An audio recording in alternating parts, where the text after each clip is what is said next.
Le grand dialogue. Le grand dialogue, l'émission de débat du studio Tamani sur votre radio. Le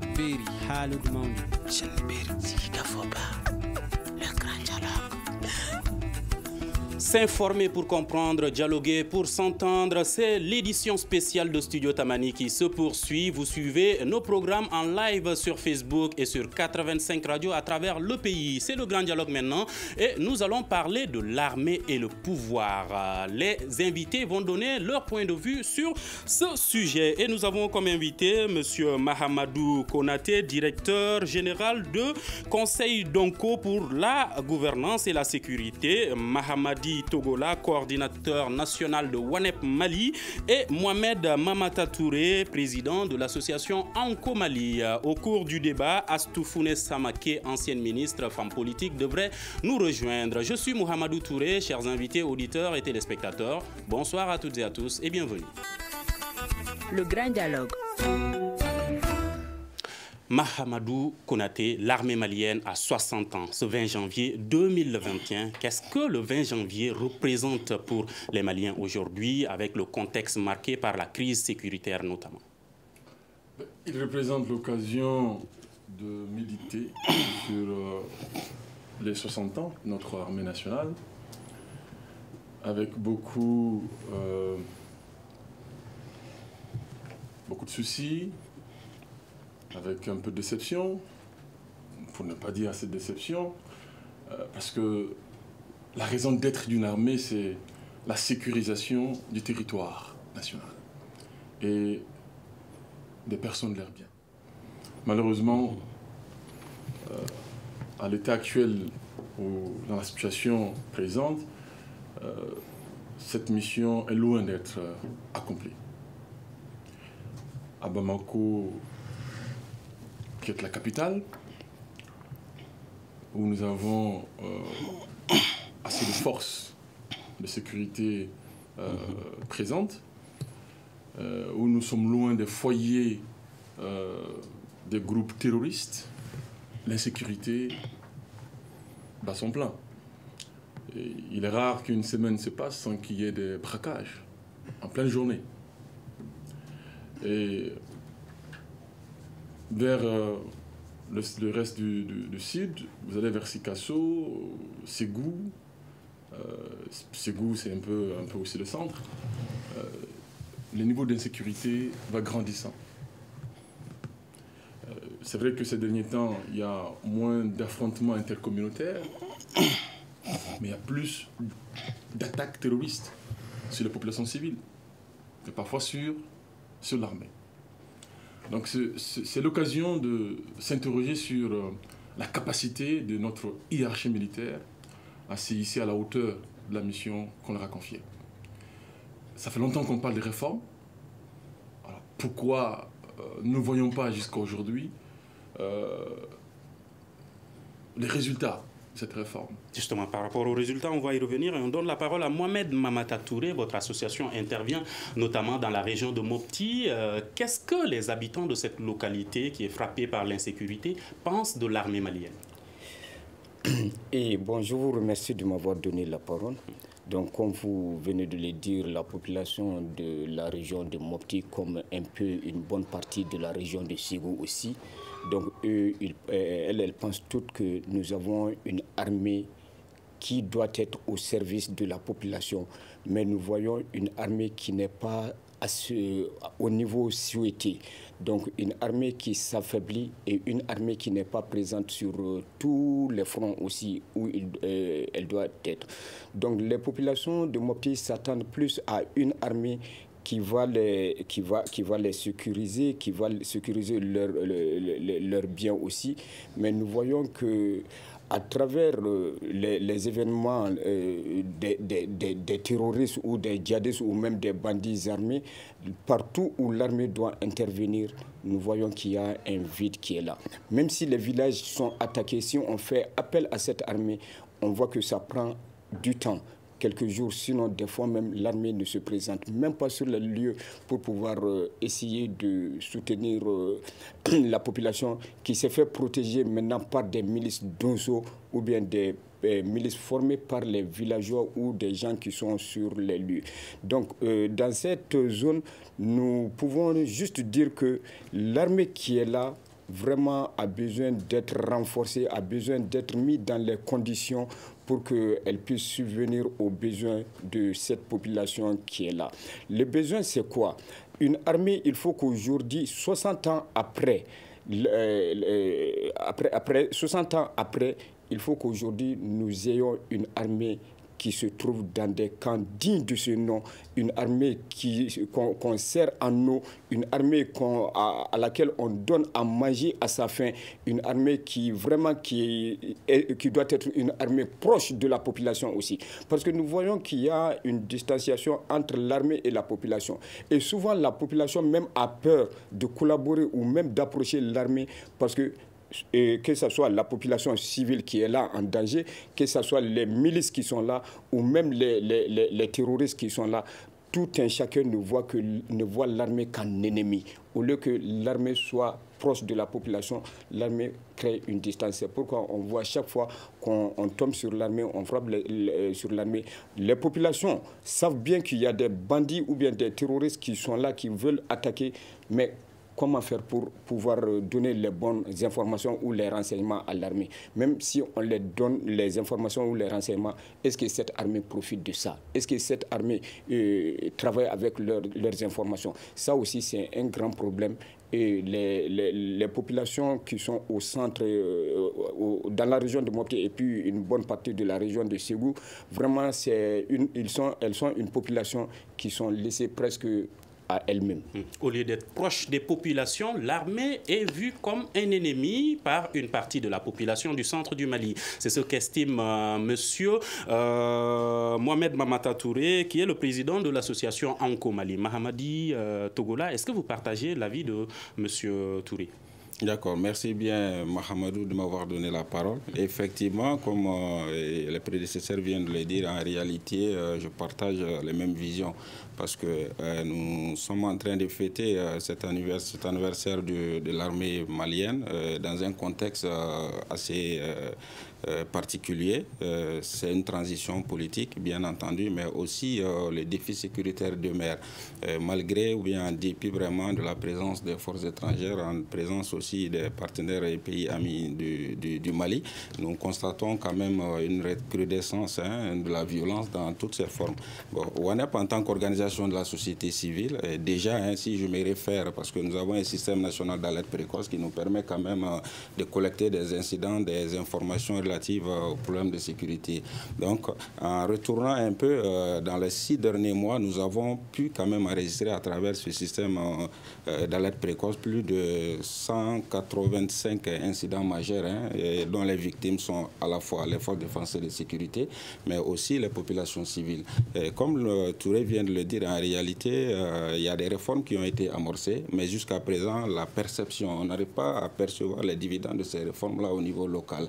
Donc, ce qui fait que jusqu'à présent, on constate quand même une certaine distance entre les forces de défense et de sécurité et les bénéficiaires, n'est-ce pas, et les usagers de ces services que sont les populations. Donc, je pense qu'à ce stade, il conviendrait vraiment de travailler encore à renforcer la confiance entre les forces de défense et de sécurité et les populations, parce que, comme il a si bien dit, en réalité, de mon point de vue, l'armée doit être vue comme une force protectrice, parce que c'est leur rôle, c'est leur mission régalienne, la protection des personnes et de leurs biens. Mais tel n'est pas le cas à l'intérieur du pays. On se rend compte qu'il y a ce déficit de confiance. Souvent, les forces de défense et de sécurité sont perçues comme des prédateurs dans pas mal de régions, n'est-ce pas, et à travers le pays. Bon, la sécurité, dans le temps, on disait c'était la crise du Nord, ça a déplacé vers le centre. Et aujourd'hui, on se rend compte qu'il y a des incidents, des attaques isolées, même dans les régions du centre et du sud du moins, à Sikasso, à Nyoro, à Yéma. Et nous nous assistons vraiment à des cas de violence, surtout des attaques perpétrées par des groupes radicaux violents, avec des victimes qui sont majoritairement des civils, mais aussi des forces de défense et de sécurité. Donc aujourd'hui, dire que aujourd'hui l'armée malienne est sur le terrain en train de mon point de vue, elle est en train de s'organiser aussi pour mieux faire face aux défis sécuritaires. Mais comme vous le savez, le contexte est tel que ce n'est pas des conflits classiques, ce n'est pas aussi des formes d'insécurité classiques où une armée peut véritablement intervenir et intervenir efficacement sans l'appui et surtout la confiance des populations pour lesquelles elle est là. Une armée qui est vue par une partie de la population comme ennemie, est-ce que vous pensez que ces habitants qui voient l'armée malienne comme ennemie ont raison de la voir ainsi? Écoutez, je pense qu'il faut... déjà, quand une partie, c'est qu'on relativise. Hein. À ma connaissance, c'est principalement des membres d'une communauté qui se sent stigmatisée, malheureusement, dans la lutte contre le terrorisme. Et cela est peut-être compris, et je pense que ce n'est pas un secret. Il y a des rapports de l'armée, des rapports d'ONG et même de l'aménagement qui mettent en relief les différentes atteintes aux droits humains et aux règles de droit international humanitaire par certains membres du personnel de l'armée. Voilà. Et c'est regrettable, hein. Même la hiérarchie militaire le reconnaît, c'est regrettable. Il y a des actes de barbarie, malheureusement, commis par certains parmi les soldats déployés sur le terrain. Quand on dit ça, il faut aussi dire que de l'autre côté, en face, il y a autant d'exactions aussi commises par des membres des groupes armés terroristes, et parfois même des groupes armés d'autodéfense, de certaines communautés. Que ce soit certains donzos, que ce soit d'autres groupes d'autodéfense. Donc ça crée une atmosphère locale de suspicion mutuelle, de méfiance, et bien sûr, je suis d'accord, d'insatisfaction. Hein. Non seulement parce qu'il y a des actes répréhensibles commis par les forces de défense et sécurité, en tout cas certains membres des forces de défense et sécurité, mais aussi ils constatent que ces forces de défense et sécurité sont incapables d'assurer la sécurité. Le sont-elles? Le constat des populations locales, c'est bien qu'elles sont incapables, parce que les populations locales continuent à subir les attaques des groupes terroristes. Justement, depuis 2012, la situation s'est-elle améliorée positivement ou est-ce qu'elle s'est détériorée davantage? Je pense que globalement, elle s'est détériorée. Je pense qu'elle s'est détériorée. Et c'est paradoxal. Et où se situent les responsabilités par rapport à ça? Elles sont à différents niveaux. Mais pour moi, la responsabilité principale incombe à l'État malien, incombe à la gouvernance de l'État malien, et notamment la gouvernance militaire, la gestion des affaires militaires. Aujourd'hui, un militaire à la retraite est le président de la transition, un militaire est le vice-président de la transition. Est-ce que les militaires sont également membres du gouvernement? Est-ce que cela pourrait changer quelque chose dans cette gouvernance militaire que vous dénoncez? Je souhaite, je l'espère. Mais vous n'y croyez pas? Écoutez, me titille beaucoup ce sujet-là. Je comprends. Je souhaite que, avec ce changement de décor, je ne sais pas seulement de décor, un changement dans la gestion des affaires militaires puisse également connaître un nouveau jour. Vous espérez un changement positif? Je l'espère. On va demander à Mohamed Mamata Touré si lui, il pense qu'avec l'arrivée des militaires, entre guillemets, au pouvoir, pourra changer quelque chose dans la gouvernance militaire. Bon, l'arrivée des militaires au pouvoir, pour moi, même si ça peut changer quelque chose, c'est pas grand-chose et c'est pas du tic au tac. C'est pas maintenant. Parce qu'il y a beaucoup à faire.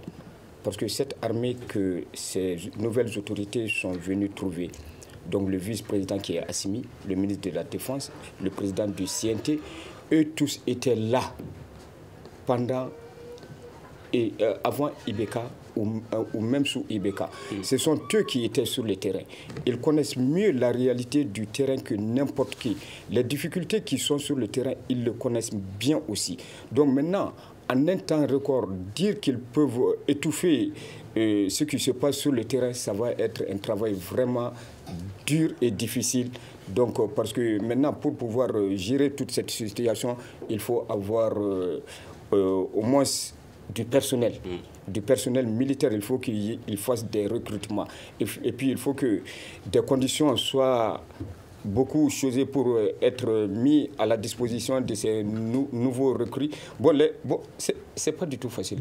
C'est pas du tout facile en un temps record de pouvoir gérer cette situation. Vous l'avez dit, il y a beaucoup à faire et c'est dans ce contexte que des Maliens demandent le départ des forces françaises. Est-ce que vous pensez que l'armée malienne, à elle seule aujourd'hui, est capable de faire face à la crise sécuritaire? Vous voyez, même avec les forces étrangères, nous ne parvenons pas à mettre terme à cette chose, surtout après le départ de ces forces étrangères. Vous savez, il y a une chose dans ce pays, c'est ce que j'ai l'habitude de dire. Si nous sommes à Bamako ici, nous mangeons tranquillement, nous dormons tranquillement, nous avons tout tranquillement à Bamako. On ne se rend pas compte de la réalité, de la vraie réalité de ce qui se passe dans le Mali profond. Le Mali profond, ce n'est pas le boulevard de l'indépendance. Le Mali profond, ce n'est pas les ruelles de Bamako. Le Mali profond, ce n'est pas les réseaux sociaux ou les radios où on vient s'asseoir et raconter du n'importe quoi. Qu'on renvoie les puissances étrangères. Bon, on peut les renvoyer, mais comment? Il faut que nous ayons une armée digne de ce nom. Il faut que nous ayons une armée qui aura l'effectif et les moyens pour pouvoir combattre ces terroristes. Donc maintenant, le grand problème, c'est quoi? Avec la présence de plus de 60 000 éléments sur notre territoire, nous ne parvenons pas à maîtriser même des petits villages qui sont assiégés. Nous pouvons gérer la situation de tout le Mali. Ce que moi je veux dire tout simplement, si ces forces étrangères tournent le dos, ce n'est pas l'armée malienne aussi qui va tourner le dos avec ces forces étrangères, mais c'est les populations des différentes localités qui vont tourner le dos avec ces forces étrangères. Et puis, il ne faut pas qu'on essaie de se distraire ou bien qu'on essaie de choisir ces forces étrangères. Au lieu qu'on parte accuser soit la France, la Russie ou l'Allemagne ou ces forces qui sont là, il faut que nous accusions nous-mêmes. Le problème, ce n'est pas eux, le problème, c'est nous. Nous sommes qui?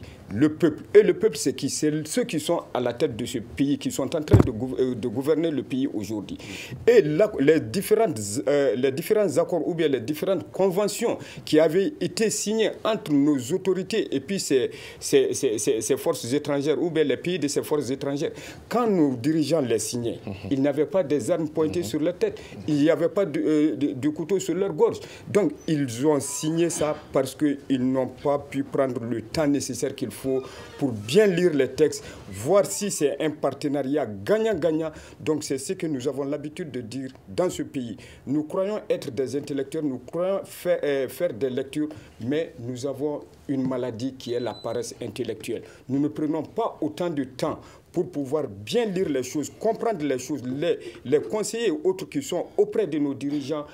Je me pose souvent la question, est-ce qu'ils font bien leur travail ou bien ils sont là juste pour un poste et puis ne pas perdre le poste, laisser le chef signer tout et ne pas mettre le chef sur la bonne voie. Et on va écouter Bandao qui s'est adressé à la nation, le président de la transition, qui a rappelé certains des engagements au niveau du secteur de la défense. Écoutons le président de la transition, Bandao. Premièrement, l'accélération de la réforme du secteur de la sécurité. 2. L'assistance aux populations civiles à travers les actions civilo-militaires. 3. Le renforcement des capacités opérationnelles des troupes. 4. Le renforcement partenariat avec les forces étrangères, Barkhane, MINUSMA, G5 Sahel, UTM, UCAB. 5. Le renforcement de l'application stricte du droit international humanitaire. 6. La mise en place d'une stratégie de relance du volet défense et sécurité de l'accord pour la paix et la reconstruction issu du processus d'Alger. 7. L'adoption en cours d'une deuxième loi de programmation militaire en vue de consolider les acquis de la première loi. 8. Le renforcement significatif des moyens terrestres et aériens et la réalisation d'infrastructures prioritaires. 9.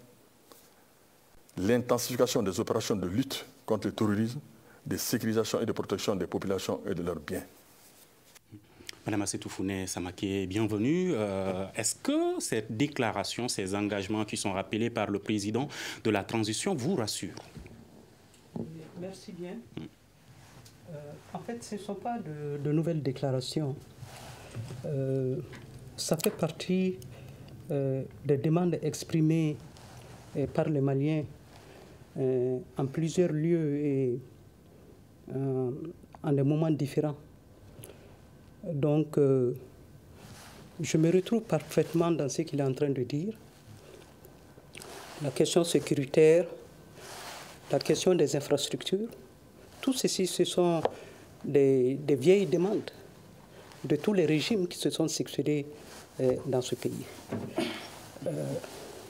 Espérons que cela puisse être une réalité en fonction du temps imparti pour eux, tel que fixé par les Maliens et les amis du Mali.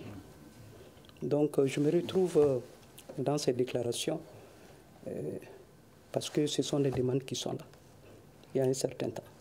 Il y a quelques instants, on parlait des relations entre civils et militaires au Mali. Est-ce que vous pensez, vous, que les civils maliens se sentent rassurés par leur armée? Bon, moi je poserais autrement la question. Dans un pays tel que le Mali, je ne vais pas raisonner en termes de civils et de militaires, en termes de ceux qui portent la tenue et ceux qui ne la portent pas. Je regarde les besoins du pays, je regarde le moment et les difficultés que nous traversons pour voir quel est l'homme ou la femme capable de comprendre les soucis du Mali et de les traduire dans les faits pour que nous puissions accéder à un mieux-être. S'il se trouve que c'est un militaire qui peut le faire, tant mieux. Si c'est un civil qui peut le faire, tant mieux. Mais aujourd'hui, mon point de vue, c'est que l'ensemble des Maliens puissent regarder dans la même direction, en fonction des défis qui se posent aujourd'hui à nous. C'est comme cela que je comprends aujourd'hui la situation. Je ne raisonne pas en termes de civils ou de militaires, en termes de femmes ou d'hommes, en termes de religieux ou de je ne sais quoi. Mais qui, aujourd'hui, a compris l'état du pays, a saisi la demande des populations et qui est capable de nous proposer des solutions qui marchent. C'est là, aujourd'hui, toute la question pour moi, et non des questions de tenue de militaires ou autres. Mais un des rôles de l'armée, c'est de sécuriser les populations. Est-ce que, par rapport à ce rôle, les civils maliens se sentent rassurés? Mais vous savez, M. Touré, il y a une thèse aujourd'hui qui mérite d'être débattue. Tous ceux qui ont souci de la sécurité aujourd'hui sont en train de nous dire que les militaires seuls ne peuvent pas assurer la sécurité de ce pays. Et qu'il est fondamental qu'on voit dans quelle mesure nous pouvons impliquer la société civile, donc les civils. La question de la sécurité est une question globale qui intéresse chacun, qui intéresse tout le monde à la fois. Si nous saisissons le sens de la sécurité, aujourd'hui, je pense que et les militaires et les civils pourront faire ce que nous devrons faire. Et regardez ce qui se passe aujourd'hui. Quand vous regardez un peu la géographie et les conflits, mais ce ne sont pas les civils qui sont impliqués dans ces conflits. Comment pouvez-vous imaginer que des gens viennent de l'extérieur et s'implantent dans le pays et commencent à créer l'insécurité si ce n'est pas avec la complicité des civils? Donc si nous voulons aujourd'hui cette sécurité, ce serait à la fois et les militaires et les civils pour assurer la sécurité et la quiétude dans ce pays. En cela, je dis non. Les militaires, ils sont dans leur rôle, bien sûr, de sécurisation de l'État, mais ils sont aussi dans leur rôle de gestion des affaires de l'État.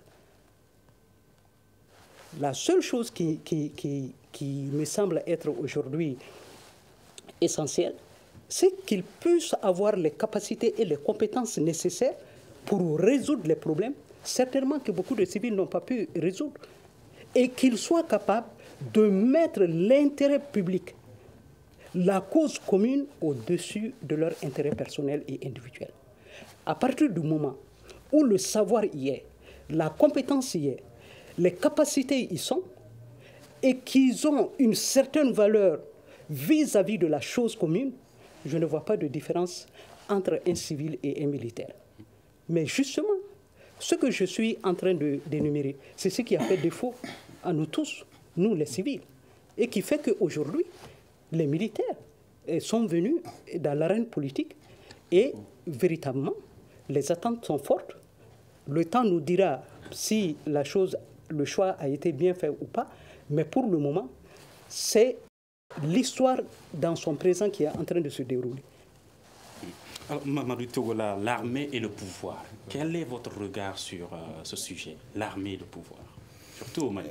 Bon, pour le cas du Mali, l'armée et les pouvoirs, je dirais que l'armée, en se référant à sa définition, je pense que l'armée même c'est le pouvoir. Parce qu'aujourd'hui, en réalité, comme ça a été dit, par rapport aux défis sécuritaires auxquels notre armée est en train de faire face, moi-même je suis d'avis que la réponse n'est pas totalement militaire. Il faut véritablement une gouvernance assez inclusive, une gouvernance participative avec vraiment la pleine participation de toutes les sensibilités. Parce qu'aujourd'hui, qu'est-ce que nous voyons dans les régions du centre, du nord, avec l'étendue du territoire aussi, il y a un faible maillage sécuritaire. Donc on ne peut pas véritablement venir à bout vraiment de ces problèmes d'insécurité sans... il y a bien entendu le renforcement de l'effectif, mais aussi, moi je pense que nous devons voir aussi, penser à la moralisation même des recrutements, parce que je pense que précédemment, on l'a dit, il y a certains éléments des forces de défense de sécurité qui sont à hauteur des cas d'exaction, mais il y a aussi des gens des éléments des forces de défense de sécurité qui sont quand même en train de se battre vraiment dans le respect des droits de l'homme, dans le respect des droits humains et surtout dans le droit humanitaire international. Bon, l'armée et le pouvoir, je pense très bien que très souvent, bon, c'est vrai qu'on l'a dit, que nous constatons de façon générale, c'est pas un investissement, mais une occupation de tout ce qui est post-stratégique par les forces de défense et de sécurité. Et je pense que c'est dû aussi en quelque sorte au contexte. Mais au-delà de ça... Est-ce que ça vous inquiète? Non, moi, du tout, ça ne m'inquiète pas du tout. Parce que ce soit un porteur d'uniforme, et que ce soit une population incivile, et je pense très bien que les règles de gouvernance, si elles sont respectées, je pense que dans ce qu'on appelle la redevabilité, que ce soit un porteur, que ce soit un militaire ou bien un civil, je pense très bien que la personne puisse effectuer la mission dans l'attente des objectifs. Donc, en ce sens, je pense très bien qu'aujourd'hui, à écouter le discours de son Excellence Monsieur le Président de la République, je pense très bien que le défi actuel, c'est de faire en sorte que les réformes annoncées, notamment la réforme du secteur de la sécurité, puissent être perceptibles au niveau local. Parce que jusqu'à présent, quand on parle de réforme du secteur de la sécurité, c'est vrai, au niveau national, au niveau des centres urbains, il y a beaucoup d'initiatives. Mais au niveau local, qu'est-ce que cette réforme du secteur de la sécurité représente pour un chef de village? Je pense qu'il y a des efforts aussi à faire dans ce sens. Et en ce sens qu'en 2019, je crois qu'il y a un décret qui a été signé, consacré à la mise en place des comités consultatifs de sécurité dans toutes les communes du Mali, qui doivent être présidés par les élus. Moi, on va voir si M. Konaté partage votre avis et celui de Mme Samaké sur la question de l'armée et le pouvoir. J'ai un avis un peu différent, parce que quand vous posez cette question, je l'inscris dans les rapports entre l'armée et la gestion du pouvoir politique. C'est ça, le pouvoir politique.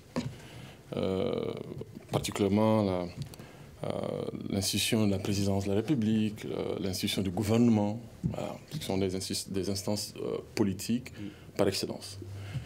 Au vu de l'expérience malienne, c'est difficile de dire que l'armée, la gestion du pouvoir politique marche. Et au regard du contexte politico-stratégique international, la réponse est négative. C'est que ce n'est pas bon que l'armée ou des militaires encore en activité, donc en tenue, s'immiscent ou assurent des fonctions politiques. Et ça, je donne seulement 2 raisons, il peut y en avoir plusieurs. Ça ne veut pas dire qu'il n'y a pas d'exception, hein, mais bon, en général, c'est que le militaire, il n'est pas d'abord formé pour ça. Il n'est pas formé pour gérer politiquement un État. Moi, je suis dans la formation militaire. C'est pas ça. Et il y en a, bien sûr, par digression professionnelle, ils sont intéressés par ces questions-là, ils s'inscrivent dans des écoles, et puis bon, mais fondamentalement, ce n'est pas ça, leur rôle. Ils ne sont pas formés pour ça. Et deuxièmement, voilà, ce n'est pas leur mission, tout simplement. La mission est ailleurs. Donc, rien que ces 2 raisons, vous savez, il s'est instauré progressivement dans la mentalité politique internationale que les militaires doivent se consacrer à leur mission fondamentale, qui est la défense, la sécurité nationale, tout simplement. Et au vu de l'expérience, ou des expériences à travers le monde aussi, c'est que très souvent, les militaires qui sont venus au pouvoir ont eu tendance à s'éterniser. Est-ce que vous craignez cette situation cette fois-ci? Au Mali, je ne le crains pas. Parce que nous avons un peuple bien aguerri, un peuple bien éveillé de ce point de vue-là, qui a démontré qu'il n'est pas soumis, qu'il est capable de se tenir debout quand on va dans l'excès. Et je pense que les militaires l'ont bien compris. Je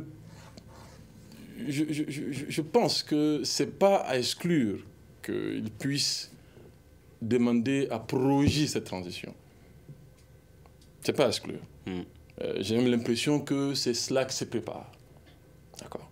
Maintenant, proroger la transition ne veut pas dire... Jusqu'à quand, par exemple? Ça, je ne sais pas.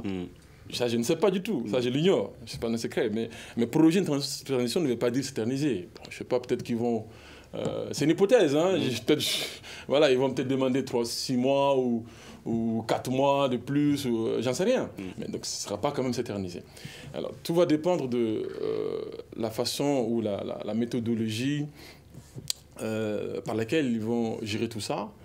Pour l'instant, leur démarche n'est pas rassurante. Elle n'est pas rassurante du tout. Ça fait bientôt 4 mois qu'on est dans cette transition. Certains diront oui, c'est trop tôt, mais pour moi, ce n'est pas trop tôt. Moi, je suis de notre avis. Vous avez une mission, vous avez un chronogramme bien déterminé. C'est votre responsabilité de vous organiser dès le jour 1 de commencer à poser des actes. Est-ce que Mohamed Mamata Touré partage votre avis sur la gestion des affaires politiques par l'armée, par des militaires? Bon, vous savez, comme vous l'avez dit, la gestion politique et puis l'armée, pour moi, c'est 2 choses différentes. Parce qu'aujourd'hui, si nous voyons que notre armée se trouve dans une telle situation, c'est dû à l'avènement de la démocratie, sinon même les présidents qui avaient été démocratiquement élus. Il faut voir en 1992, quand le président Alpha Oumar Konaré avait organisé la flamme de la paix à Tombouctou. Ils ont brûlé nos âmes.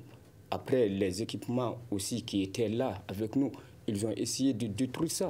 Donc jusqu'en 2020, jusqu'au Ibeka même, on a vu que les missiles russes et autres que nous avions, les MiG, ils sont où?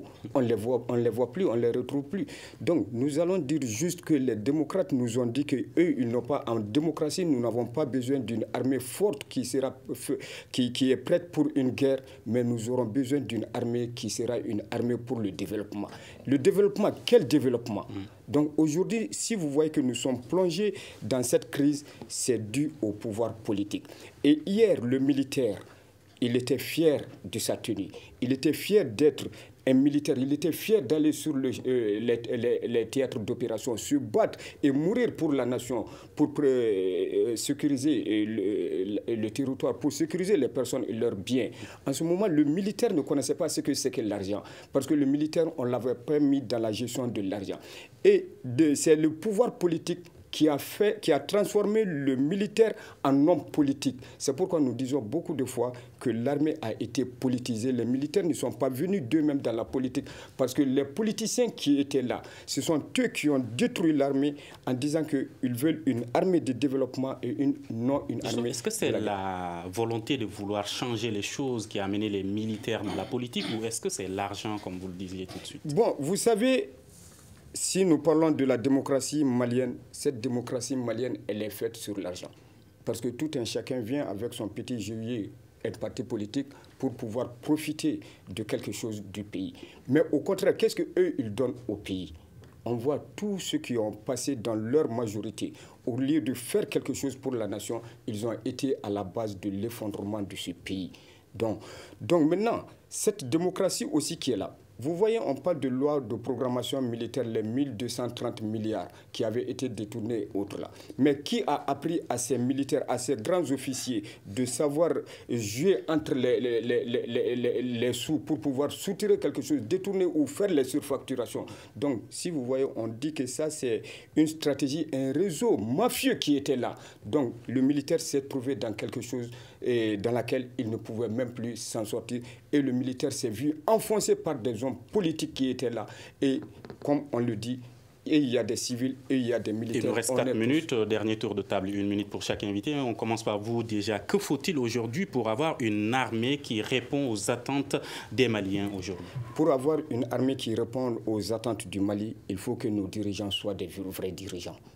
Il faut que nos dirigeants prennent toutes les mesures, toutes les précautions pour pouvoir signer des bons traités, des bons accords gagnant-gagnant entre le Mali et puis les autres partenaires. Et il faut que cette armée essaye de rapprocher la population, être des complices de la population pour montrer à la population qu'eux, ils ne sont pas une armée criminelle, mais qu'ils sont une armée au service de cette population. Ce sont ces mêmes engagements et déclarations qui sont faites par les différentes autorités. Comment faire pour que ça ne reste pas des engagements, que ce soit traduit en actes? Bon, pour que ça soit traduit en actes, ce déficit de communication qui existe entre les autorités et puis nous, population, ou bien entre l'armée et puis nous, il faut que ce déficit de communication soit brisé. À vous, M. Togola. Bon, pour que nous ayons une armée fiable, je pense très bien qu'il faut d'abord commencer à la base, c'est-à-dire la moralisation des recrutements. Et au-delà de ça, la gestion des ressources au sein de l'armée, c'est-à-dire le budget de l'armée, il faut qu'il y ait un suivi rigoureux. Mais au-delà de ça aussi, l'armée doit travailler vraiment à démystifier son image vis-à-vis de la population, qu'elle puisse être vue par les populations comme une force protectrice et non comme une force prédatrice. Donc, et au-delà de ça, il faut aussi parvenir à rendre accessible tout ce qui est réforme du secteur de la sécurité, que les dividendes soient perceptibles par les populations. Et réduire aussi cette distance-là entre les populations et les communautés pour que les populations puissent travailler en symbiose avec les forces de défense et de sécurité. C'est en cela que les FDS peuvent intervenir de façon efficace. Donc il faut qu'il y ait ce partenariat-là entre population et forces de sécurité, cette proximité. Mais au-delà de ça, je pense que le problème n'est pas uniquement du côté des forces de défense et de sécurité. Il faut travailler aussi du côté de la population. Que chaque individu, chaque population puisse se comporter, sinon considérer qu'elle est aussi responsable de sa sécurité et détient une partie de la sécurité de son voisin. À vous, M. Konaté.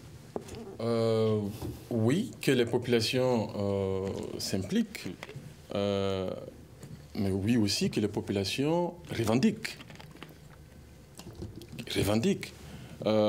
La part importante, principale de la sécurité qui revient à ceux qu'ils payent pour ça. Le civil n'est pas naturellement en armes. C'est le militaire qui l'est. On lui paye des armes, on paye sa formation pour ça, et il faut qu'il assume sa responsabilité principale. Bien sûr, la population doit accompagner, je suis d'accord, doit informer, doit participer. Au-delà de ça, comme dernier mot, je pense que pour qu'on ait une armée efficace et très opérationnelle, il faut commencer par prioriser nos priorités. Il faut commencer par ça. C'est-à-dire? Et ça fait par à la gouvernance. Vous venez d'entendre le président de transition. Il y a presque une dizaine de mesures qu'il a citées, et des mesures gigantesques. titanesque, j'ai envie de dire, hein, pour le temps qui est accordé à la transition, pour réformer le secteur de la sécurité. À vous, Madame Samake. Il nous reste juste 1 minute pour Madame Samake. Allez-y. Monsieur Touré, c'est dommage. Avant de dire mon dernier mot, je voudrais vous dire que le visage de l'armée a beaucoup changé dans notre pays. Nous avons des hommes qui savent autant que ceux qui prétendent savoir. Et non seulement ils connaissent la science militaire, mais ils sont dans les autres domaines de la science. J'en sais quelque chose pour avoir été aux affaires par rapport à la question de la connaissance et du savoir. Et pour vous dire que parfaitement la chose politique, ils la maîtrisent au même titre que les civils. Je suis d'accord, ils portent les uniformes. Mais pour répondre rapidement à votre question, vous savez, notre mal aujourd'hui, c'est d'essayer de surfer sur la complexité des faits en les ramenant à des choses très simples. La prise de décision est une activité très complexe, très compliquée. Très généralement, quand on n'en a pas l'expérience, on peut parler à son aise. Mais quand vous avez 1000 solutions et vous devrez faire la synthèse et prendre une seule décision, non seulement vous n'êtes pas seul à le faire, mais vous êtes avec d'autres qui viennent avec leurs connaissances et aussi leur inclinaison. Donc c'est très très difficile par rapport à cela. Et pour dire, vraiment, moi je pense que dans des débats pareils, il serait bon d'être plus pédagogique en essayant de donner des explications qui vont permettre aux uns et aux autres de comprendre. Mais malheureusement, quand on se retrouve sur des plateaux comme ça, eh bien, ce sont des choses qu'on avance sans pour autant se soucier que d'autres sont en train de nous écouter et que véritablement notre rôle ici, c'est à la fois l'information, mais aussi c'est l'éducation. Donc, en tant qu'enseignant de formation, il y a certaines choses, M. Touré, je souhaiterais qu'on les explicite pour que les uns et les autres puissent comprendre. Et le temps nous fait défaut. S'informer pour comprendre, dialoguer pour s'entendre, c'est la mission de Studio Tamani. Vous nous suiviez en direct sur 85 radios à travers le pays, en live sur Facebook et ce soir à partir de 23h sur Renouveau TV, 21h30 sur Renouveau sur Énergie TV. Nos invités, merci à toutes et à tous. Mahamadou Konaté, directeur général du Conseil d'Onco pour la gouvernance et la sécurité, Madame Assetou Founé Samake, ancienne ministre femme politique, Monsieur Mahamadi Togola, coordinateur national de WANEP Mali et Monsieur Mohamed Mamata Touré, président de l'association Onco Mali. À la régie vidéo et audio, Nouhoum Djiré et Peting Diara. Je suis Mouhamadou Touré. C'est ce qui met fin à cette édition spéciale qui vous a été présentée par toute l'équipe de Studio Tamani. Merci à toutes et à tous. Le Grand Dialogue. Le Grand Dialogue, l'émission des débats du Studio Tamani sur votre radio.